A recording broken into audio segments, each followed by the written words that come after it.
Hello there, and thanks for joining me. I'm Corel Painter Master Aaron Rutten, and in this video, we'll take a look at how to use Corel Painter Looks. So what is a look, and where can you find it? The Looks panel can be found under Window, Media Library Panels, and then Looks. I have mine grouped into a custom palette drawer here, and you can see Look Libraries. Now, a look is basically a way to take a brush and make it look a few different ways. So we have some default looks that come with Corel Painter here. We could try the first one, which is Red Streak Neon. When we click on that, a few different things are going to happen. It's going to not only choose a specific brush called FX Neon Pen, it's also going to choose a specific paper, the color, and perhaps some other properties for the brush. So if I paint with this now, I'm going to get that neon pen look. If I click on Jungle Neon, it's that same neon pen, but it's changed the color. If I click on a different look, such as Jungle Vine Pen, I can get something that looks like this. This is the pattern pen masked. It's also selected a pattern. So this can be useful if you have one brush that you use in a lot of different ways. You could create separate brush variants for each of those variants of the brush, or you could create a few different looks and have just one brush. So I'll show you what I mean by that. I'm going to go ahead and just hide the default looks, and we'll focus just on these 4 custom looks that I created here. So I'm going to start with Knife Canvas. When I select that, it's going to choose a thick paint brush called Broken Paint that I created and a specific paper. So now if I paint with this brush, then I'm getting this particular look for the paint very easily. Now, if I wanted a different look, I could change the paper, or I could change some other properties, or I could just create a look knowing that I'm going to quickly switch between these different looks. I might want to combine these different strokes together. I might want to start with this palette knife here, and then add to it with Knife Break here, and then Knife Rocky here, and then Knife Fractal here.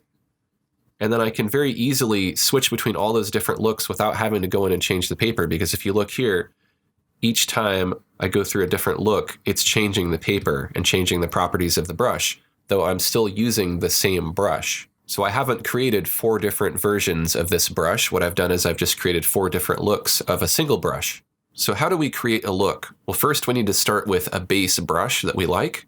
I'll start with that same Broken Paint brush, just at its default settings. Now, since I had previously chosen this look, it's chosen my paper for me, but I'm going to go ahead and change that to something that I haven't used yet. Let's say Featherland. We'll increase the contrast and the scale. Maybe we'll also have a specific color that we want, maybe this bright red. And so if that's going to be our look, what we do is we click up in the top right subdialog of the look library, and we go to Save Look. And I'll just call this Test. Now the look's going to appear here, but it's blank because I haven't drawn a custom preview of it. In order to create a custom icon, we will go to New.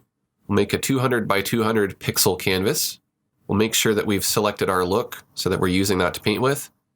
And we'll just paint in our look right here like this. So maybe this is going to be our little brush preview of how we might use this brush. I'll go ahead and save that. I'll go ahead and give it the same name as I named the look. And I'll want to save this either as a PNG or a JPEG. I'm going to choose PNG because the quality will be a bit better. I'll click on Save. Then I will right-click on the look, and I will choose Set Custom Icon. Down here in the bottom, we want to choose PNG rather than JPEG. Select our PNG, and then Open. And there we go, we have our look. Now I'll go ahead and close out of my preview here. I'll go back to my canvas that I was painting on, and as you can see, I can go between all of these different looks now, including the new one that I created, all the while still using the same brush, just with some different properties. Now if you want to delete a look, you can right-click on it, and you can choose Delete Look. You can also rename it, and you can hide it. There's some more options here in the properties as well. We can import and export looks. We can change the size of the icons if we want them to be bigger or smaller or just a list. We can show and hide different look libraries. We can create our own custom look libraries, as I've done here, and we can import and export those custom look libraries. And we can also remove libraries, and we can reset the look library to its defaults. We can also edit looks with the look selected. We'll go to the subdialog menu in the top right and choose Edit Look. Now this brings up a whole bunch of computer gibberish, but you could look in it and probably figure it out if you wanted to change a specific library. For example, this brush is located in the Painter 18 brushes library. It's in the thick paint AR category. It's called Broken Paint. And then there's some different settings here if you wanted to set the maximum size and all of these different things. So if you understand any of this, you could go in and edit the brush. And that might be useful if you upgrade to a new version of Painter and your look for some reason is relying on a different library or something. You could go in and change that. But I feel like it's probably just as easy just to go ahead and manually rebuild the look just by selecting the brush and the paper and the settings and then saving it again. Now it's saying that the look should now be open in your editor, modify it, save it, and press OK to import it automatically. So if I were to have made any changes, then I could update those now.